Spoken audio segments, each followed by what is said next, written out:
It is the best-selling console of all time. Some of the best games, nay, stories ever have been published on it, and it is the forefront of one of my biggest scams that I ever dreamt up.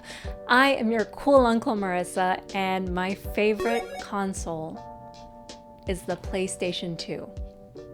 Now, I can't just say I did a scam without explaining to you guys what it was.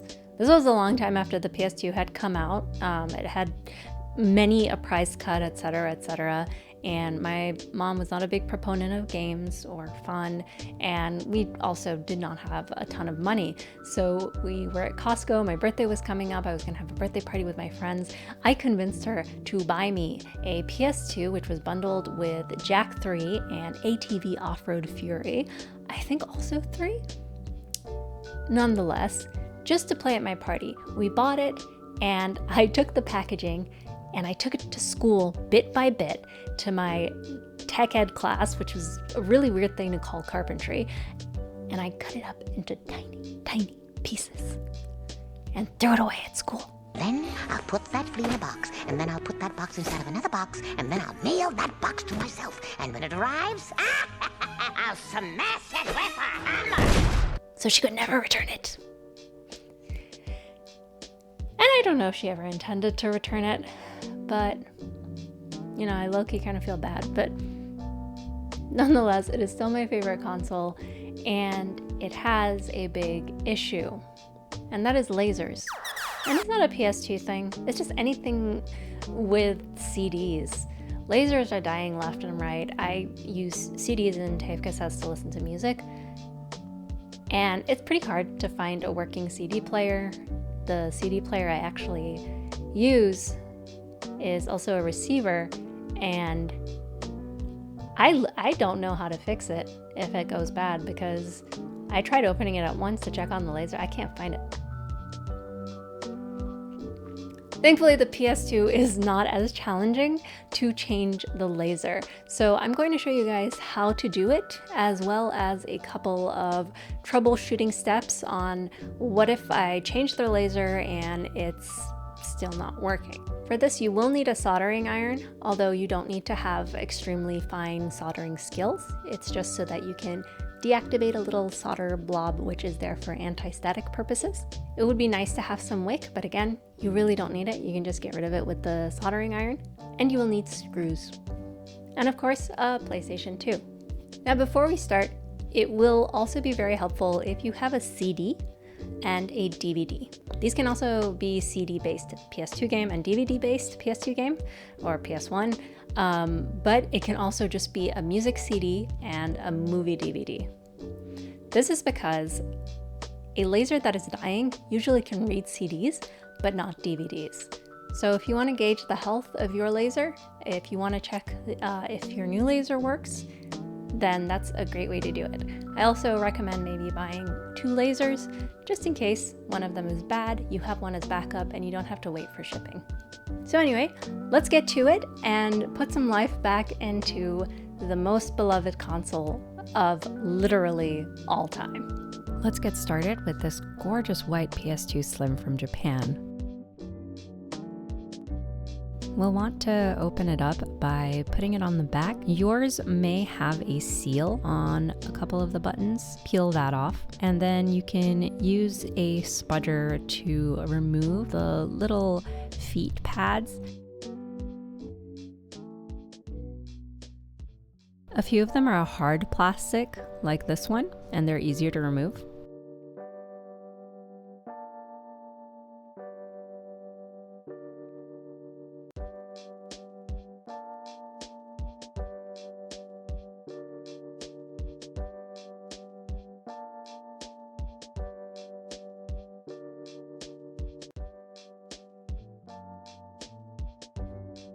We also have these ones that are softer, rubbery plastic, and they might have some adhesive quality, so they might take a little bit more smudging. This PS2 has clearly been opened before by the previous owner, so it was very easy for me to take everything off, and I also did not need to peel off the quote-unquote security sticker or whatever it is with that warranty voided if removed. That's not true. That's a lie. Not that a warranty exists on a PS2 in 2023. Just a Phillips screwdriver and you can remove those screws that are now revealed. They're quite long, so you shouldn't have any trouble getting them mixed up with any other screws because the screws inside the PS2 that we're going to be working with today are all very small. Once you removed all 6 of the screws, you can go ahead and open up the case. This is a little bit challenging. You're going to want to shake it back and forth a little, and you could also possibly use a spudger to help open it up, but unfortunately it doesn't do a clean open.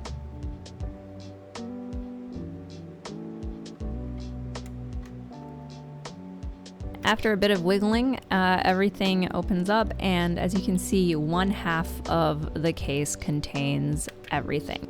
You have 2 metal bits, and those can get lost very easily. One of them is that big one, and then one of them is the small one by the Disassembly. Now we only need to focus on the Disassembly part of this whole thing. First off, we need to remove the rod. And to do that, we have to remove the 2 little pieces of metal that are holding it down. They're held down by teeny tiny Phillips screws, so make sure you keep them in a safe place so they don't fall off your desk and into the void.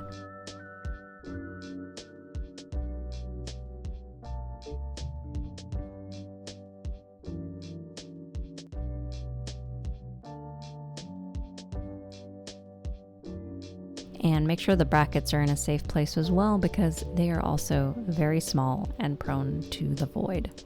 And once those are removed, we can just wiggle the rod out.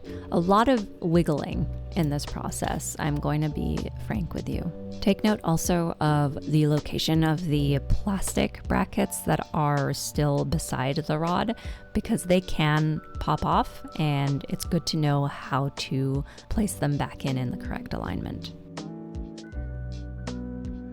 And watch your hands with the rod because it is lubricated.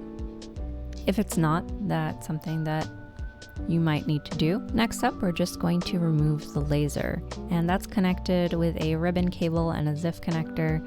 You just pop it open with either a fingernail or a spudger and remove the ribbon cable. And that's it. That's literally it for removing the laser. So that was pretty quick, right? So we're going to get our new laser now. I bought this one off of eBay.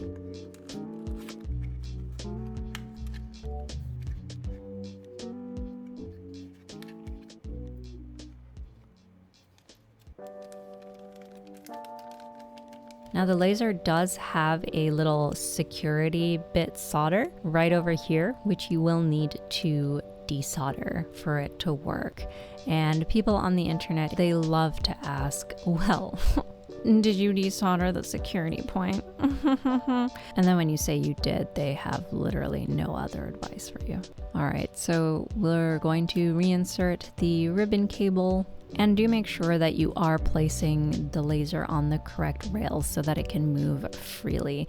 The rail on the left goes in between. And now we just need to borrow a part permanently from the original laser. That little metal shield has a Phillips screw in it. Just unscrew that and screw it into the new laser. That's just what helps it hold on to the rod.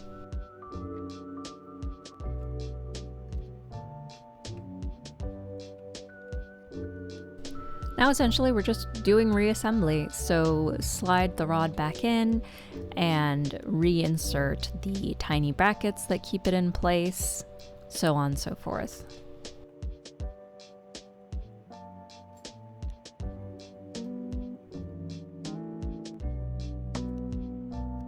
Now Now you'll want to test the disk drive before doing a full-on reassembly. So you put a disk in once everything's plugged in, and you hold down this switch in the back and this switch on the front, and then press the power button. And it should be tricked into thinking that the disk drive door is closed, and you'll see if your laser replacement has been a success or not.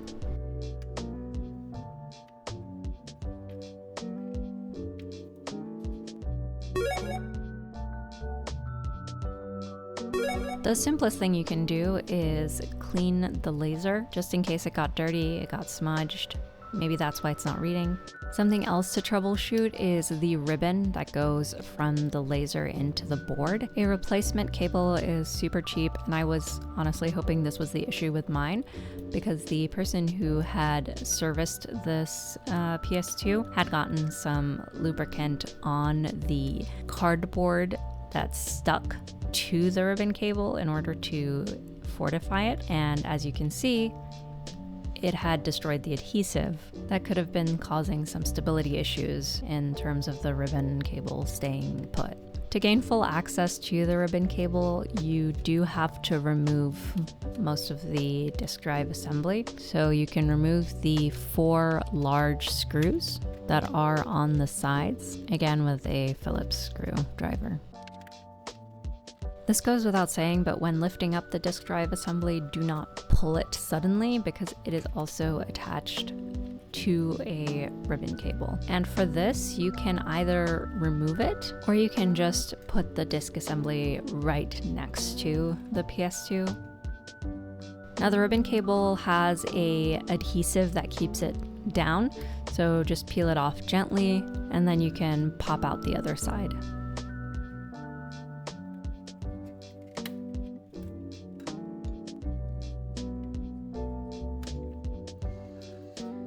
Take out your brand new ribbon cable, and I actually suggest, if you want, you don't have to put the 3M sticky part down if you would like to keep the ribbon cable in case that's not the issue.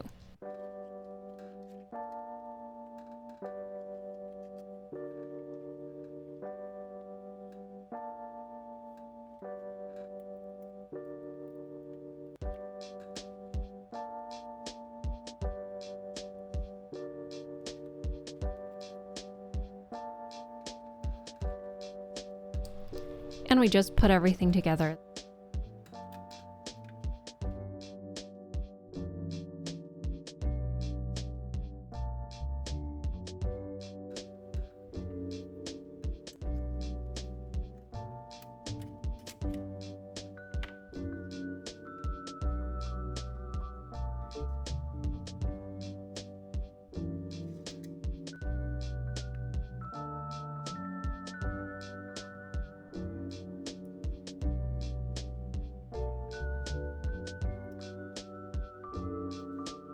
Now, if your disc still isn't spinning, like mine was not, you can try to replace the spindle.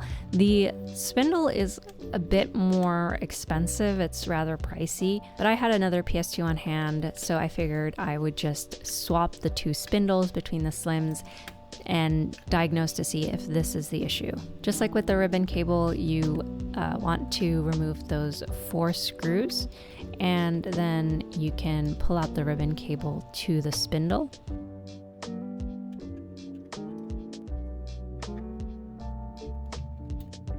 Be careful with where the cable is attached to the spindle, as it is soldered on. And you can always check the solder points to make sure none of those have ripped and affected the spindle.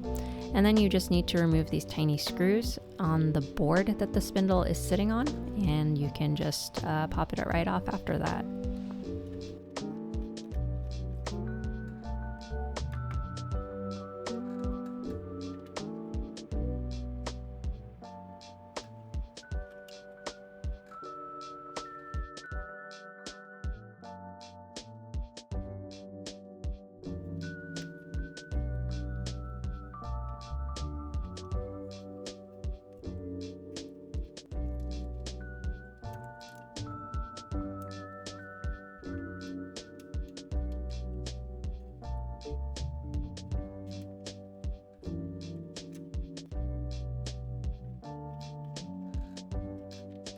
All right, welcome back. I hope your PS2 Slim works now and can read CDs and DVDs, and you can play to your heart's content.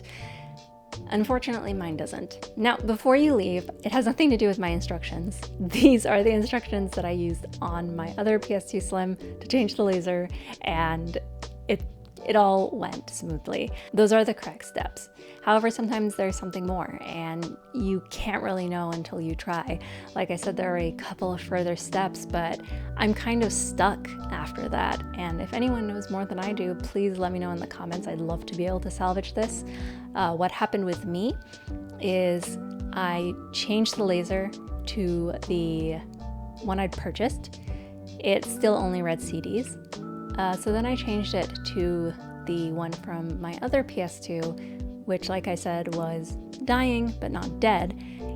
And from there, it just stopped. The spindle just stopped working. It won't spin any disc. And I swapped the drive assembly, the whole thing, between my two PS2s. Is still the same issue persists, despite the spindle working on the other PS2. So I don't think it's a drive assembly thing. It might be something on the board, but also it's just really weird that it happened out of nowhere. But it's okay. This is going to be my free McBoot OPL device, and I'm not going to be too bummed out if I have two PS2s. After all, it is literally my favorite home console. But I really hope that it worked for you. It should work for you.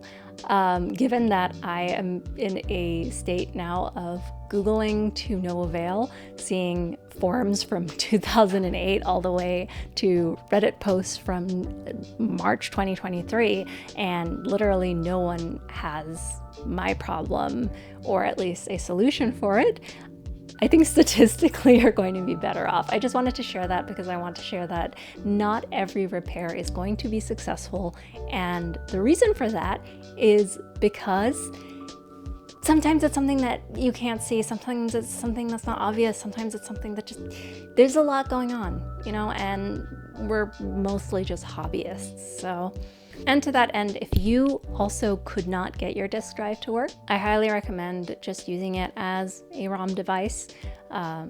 You could probably also sell it to someone who would prefer to do that as opposed to run physical disks. But otherwise, it should have worked. And if you just do not have any luck with any replacement laser you've tried, they're not able to test them before they send them to you. So you could just be really unlucky and have bad lasers. But with that, it would just be that it's still not reading. It would still be doing all of the correct motions. But as always, thank you for watching. I do hope this was helpful. I hope that you could bring the best console in the world back to life if yours was biting the dust. Let me know in the comments what your favorite PS2 game is. Are there PS2 games that you love that are stuck on the PS2? Mine are absolutely not. It's kind of hilarious to me because people are always talking about, you know, the rare games that few people purchased, or even really popular games that have shot up in price, like the Pokemon games. But for me, the games I loved are so cheap.